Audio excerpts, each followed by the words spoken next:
soalan yang Abang Jubah nak baca ni agak menyentuh sikit lah hati Abang Jubah. Sebab bukan dia seorang je yang senasib dengan dia.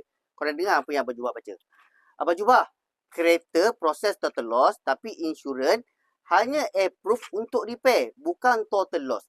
Bengkel pula tak nak repair. So, apa pilihan yang kita ada? Sedih kan? Dan Abang Jubah yakin ramai kat luar sana yang senasib macam dia.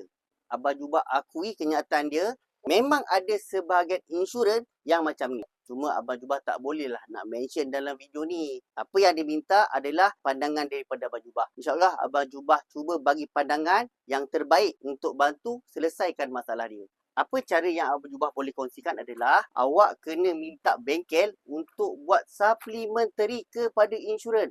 Mintalah bengkel tu untuk buat semaksimum yang boleh.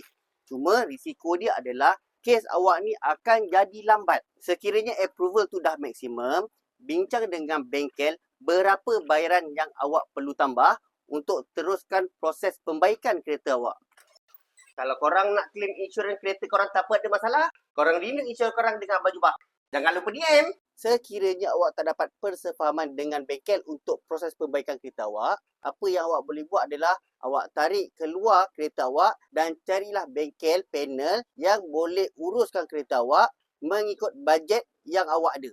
Dan pandangan terakhir yang Abang Jubah boleh kongsikan dengan awak, minta bengkel bantu dan awak juga bantu bengkel untuk sama-sama mencari parts ataupun alat ganti bagi kereta awak. Tapi itulah, tak banyak bengkel yang sanggup nak berkongsi macam ni dengan owner kereta.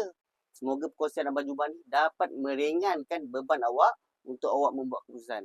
Macam biasa, korang kalau sana tak tahu dan tak ada workshop nak hantar kereta korang untuk buat claim insurans ataupun cash repair, terutamanya insurans Etika ataupun Takaful Malaysia, korang boleh terus walk in ke bengkel Abang Jubah, pakar turutan insurans kemalangan anda. Jumpa next video. Assalamualaikum.